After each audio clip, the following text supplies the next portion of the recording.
그 제가 초기에 했던 사건인데요. 거의 이제 막 미쳐가기 직전에 저한테 오셨는데 재판이 거의 끝나갈 무렵에 몸을 약간 깊숙이 이렇게 넣은 다음에 변호사님 돈 많이 버세요 뭐 이러면서 이혼하려고 하는 쪼잔한 사람까지 봤다. 다 쪼잔하죠. 이혼의 마지막 원인은 대화가 안 되기 때문에 이혼하는 것 같아요.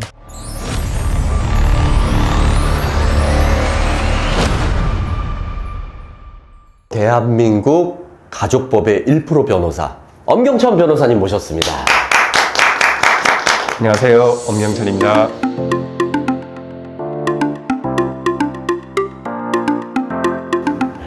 되게 어색해요. 사실 저희 원래 이름이 또 엄경천이잖아요. 가족법이라는 거 자체가 조금 생소할 수도 있어요. 사람들은 어떤 내용들인지 보통. 제가 이제 20살 때 대학 1학년 때 그때 교수님이 딱 질문을 하는데 민법이 뭔 줄 아냐 이렇게 물어보시는 거예요. 그러면서 애들이 뭐 이런저런 얘기를 하는데 이 돈과 섹시여잉 이렇게 말하는 거예요. 그때는 이렇게 뭐 얼굴 화끈거리고 돈과 섹스라니 그런 천박하고 화끈거리고 이런 얘기를 막 당황했어요 그때는.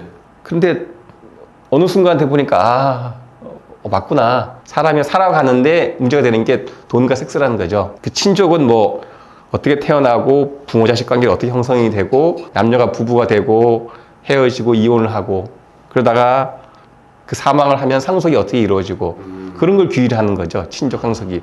그게 이제 섹스와 관련된 것이다. 거칠게 표현한 것이기도 하지만 뭐 은유적이기도 하고 어느 정도 나이가 되면 이제 이해할 수 있는 그죠? 예, 아주 본질은 보다 간단하지 않습니까? 그죠? 요즘에는 사실 이혼 소송 전문 변호사분들도 많고 막 그때만 해도 막 그렇게 흔하진 않았었나 봐요. 그때 그 이전에는 마치 여성 전용 업종인 것처럼 중소기업 전용 업종 이런 것처럼 약간 그런 느낌이 있었어요. 그래서 주로 여자 변호사님들이 뭐 하시고 남자 변호사님들은 드물었죠. 근데 뭐 요즘에는 이게 좀 이제 나름 이제 인기 있는 분야 중에 하나가 된 측면이 있습니다. 분할해야 될 재산도 커지고 그 상속 사건과 함께 좀 변호사들이 관심을 많이 가진 분야가 됐죠 지금은. 주로 사건들 수임하시는 게 대부분이 이혼에 관련된 것들인가요? 그 가정법원 사건 중에 이혼 사건이 압도적으로 많습니다. 그 재판부를 보더라도 한 거의 3분의 2에 가까운 반 이상을 차지하죠. 근데 그런 이혼하시는 분들이 대부분 이게 그냥 자연스럽게 이혼하는 게 아니고 소송을 통해서 이혼하는 분들은 몇 분 정도나?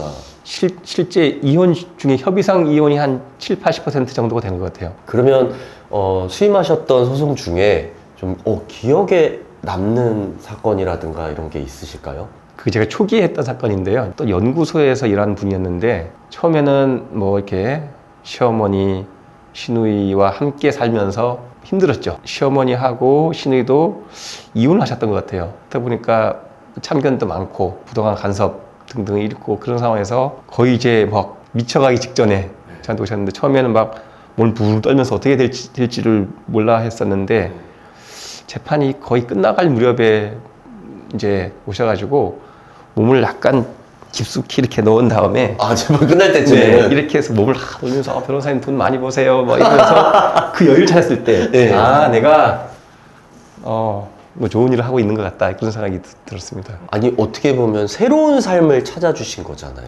정말 새 인생을 사는 거나 마찬가지일 것 같아요. 그렇죠. 이게 일종의 이혼을 그 구조조정 약간 그런 측면이 있죠. 인생의 구조조정. 그러면 법 외적으로 봤을 때 그냥 이런 정말 쪼잔한 이혼하려고 하는 쪼잔한 사람까지 봤다 뭐 이런 거 있을까요?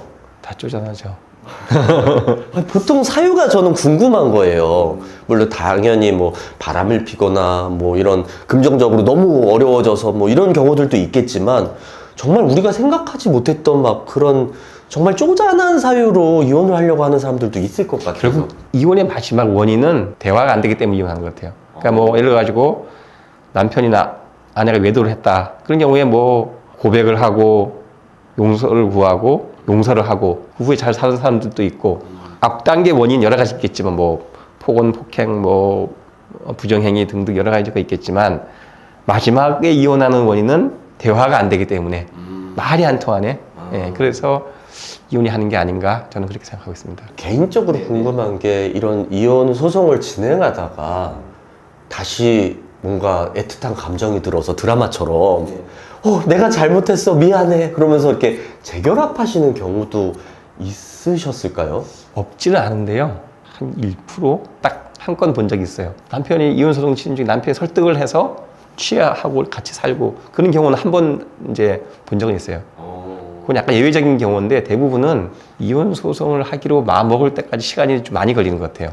그리고 수임료가 웬만한 사람들 월급보다 많은 경우가 많고 그죠? 그러다 보니까 그냥 한번 해볼까 해서 이혼하는 경우는 드물고 골만 터진 다음에 그죠? 그때 가서 이혼하고 그렇다 보니까 이혼을 하고 취하고 잘 살고 이런 경우는 거의 없다고 보면 되죠. 뭐 없진 않겠지만 한 1, 2%가 될까 말까 할 정도로 매우 드문 일인 것 같습니다.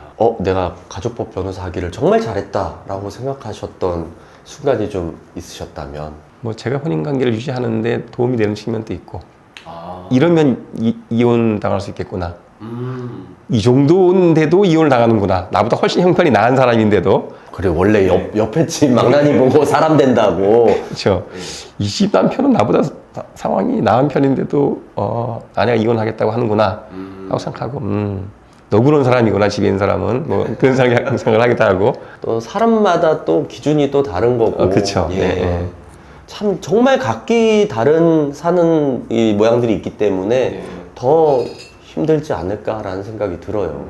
근데 뭐 혼인을 유지하는 사람들은 이런저런 문제가 있음에도 불구하고 뭐 그죠 뭐 자녀라든가 등등 여러 가지 이유로 다른 것 때문에 혼인을 유지하는 분들도 계시는데 뭐 존경할 만한 분들도 많죠. 예. 야, 이 상황에서도 꿋꿋하게 견디고 사시는구나. 지금 우리 유튜브를 보고 계신 분들, 변호사가 되고 싶으신 분들, 법조계에 꿈꾸시는 분들, 그리고 후배 뭐 변호사분들도 많이 계실 텐데, 그분들에게 좀 힘이 될 수 있는 1%로서 한 말씀 좀 부탁드릴게요. 사실은 포기하지 않으면 된다. 근데 이제 시험 직전, 1차 시험 직전, 2차 시험 직전 보면 그때 PC방에 가면 막 정신줄 놓고 있는 사람도 있었어요. 그래서 저긴 몇 명 제꼈네. 이렇게 생각했던 적이 있는데요. 뭐 모든 일이 다 그렇지만 포기만 안 하면 되는 것 같아요. 예. 다 나만 힘든 게 아니라 다른 사람들도 힘드니까. 그리고 변호사 일을 하면서도 이제 변호사 숫자가 늘어나면서 자존감이 스스로 생각할 자존감이 좀 떨어질 수도 있고 그렇다 보면은 뭐 변호사의 직업적인 비행 약간 늘어날 수도 있죠.